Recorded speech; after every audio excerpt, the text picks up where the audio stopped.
Hi everyone, and welcome back to my channel. It's time to make communion bread. Are you excited? I am, because this is a 3-ingredient recipe. That's right. So the first thing that you are going to need is all-purpose flour. Now make sure that the flour that you're using says all-purpose. We do not want to use self-rising flour because that has leaven in it. The next thing that you're going to need is extra virgin olive oil. Now, I happen to have organic. If you can't find organic, just make sure it's extra virgin olive oil. And the last item that you'll need is 3/4 cup of cold water. So make sure that your water is cold.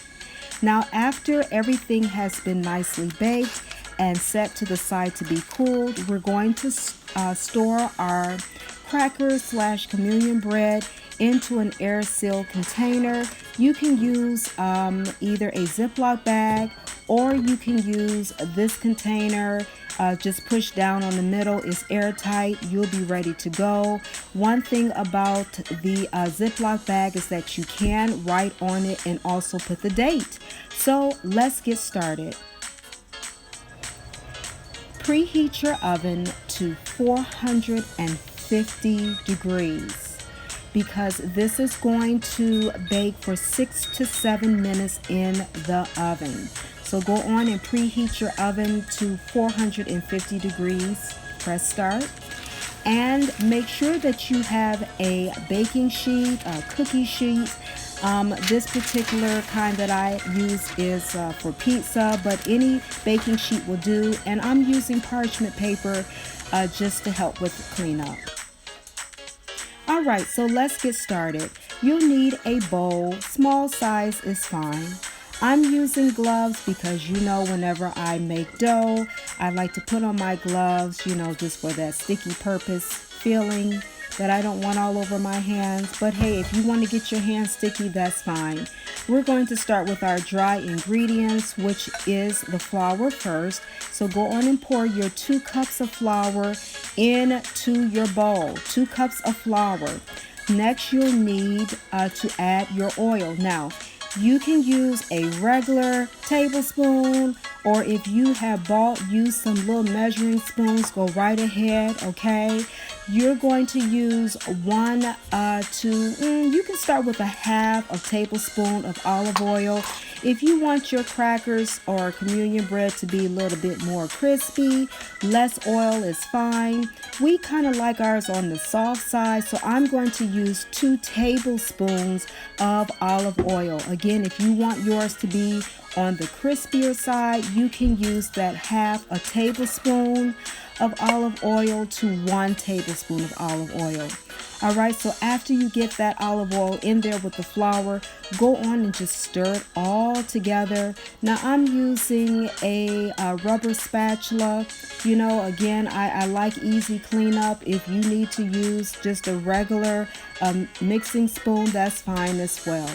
Okay, so after the oil is all incorporated in there with my flour, I'm going to start adding my water. Now, use a little water at a time, okay? Because a little water goes a long way. So as you're putting just a little bit of water in at a time, you're also stirring. And why not sing while you're stirring? Have that wonderful conversation with the Lord. You're making communion bread, getting ready for the Passover or that special feast day, getting ready for the Sabbath. So you're just thanking God for His goodness. Lord, thank you. Yes, making unleavened bread. And that's how our lives should be, right? Unleavened. No leaven in our lives. Okay? So, go on and mix that up. And I'm just going to go on and use the rest of my water.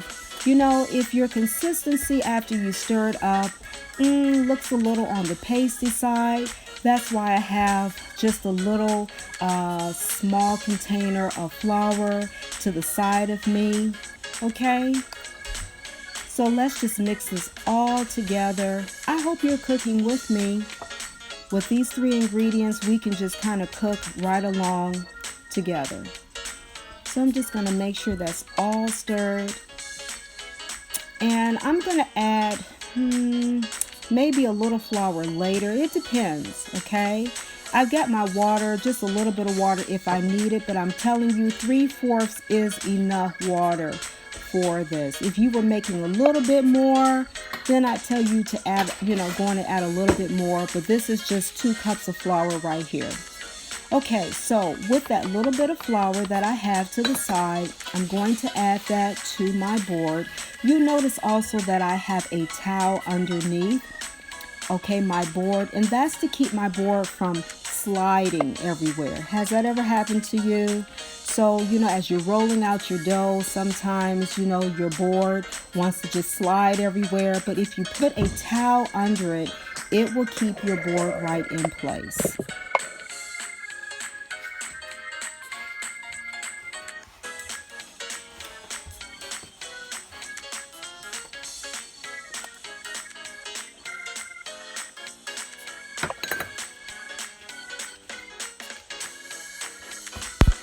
So now I'm just kneading the dough, pushing it down,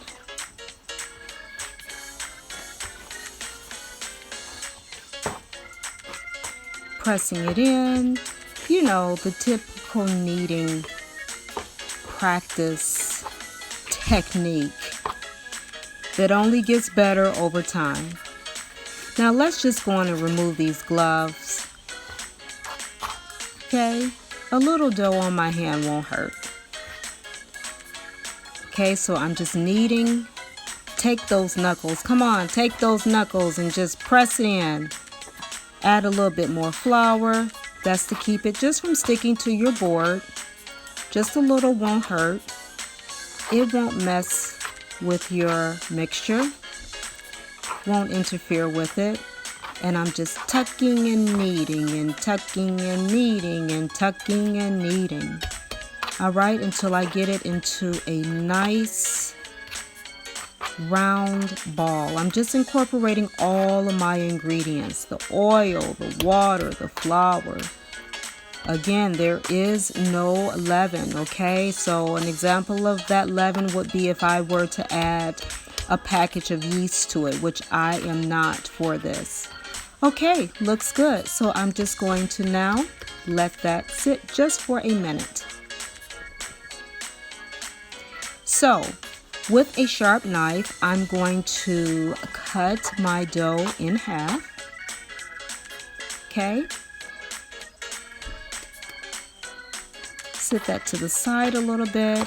And then with this mixture right here, this little dough ball, I'm going to cut it into 3 parts. Just roll it a little bit into a nice little ball, because I'm going to roll it out. Roll it a little bit into a nice little ball. And let's do the same for the other half. Cut in 3 pieces.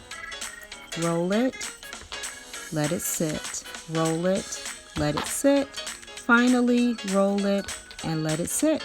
All right, let's start rolling these out.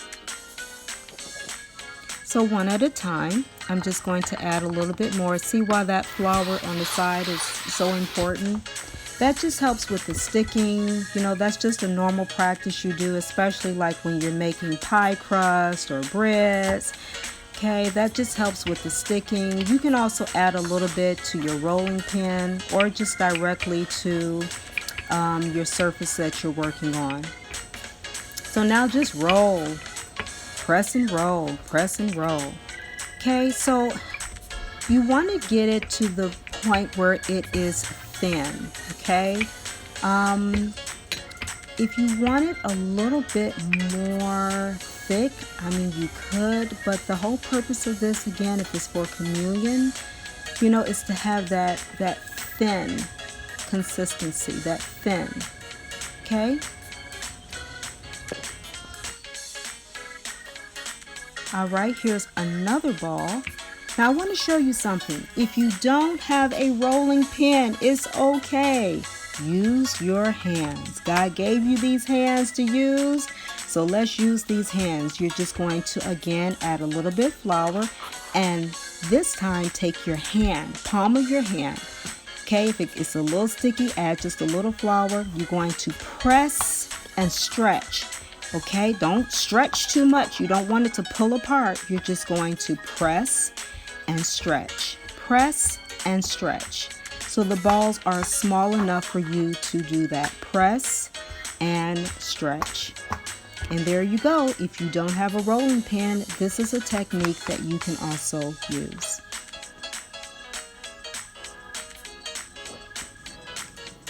Okay, so we've got 6 onto our parchment paper, and all I'm doing right now is taking a fork and I'm putting holes, okay, fork holes all in my little dough.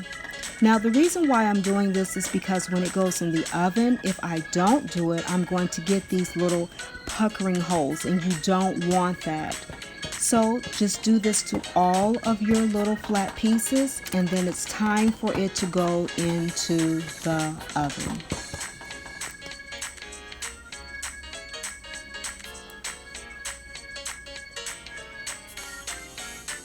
And here's our final finished project.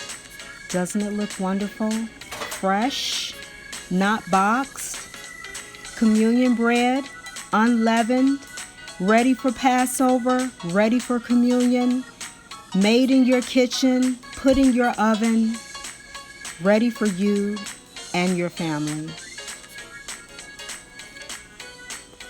Have a blessed communion. Shabbat Shalom. Have a wonderful Passover. Lord, we thank you for all that you have done in Yeshua's name. Till next time, bye-bye.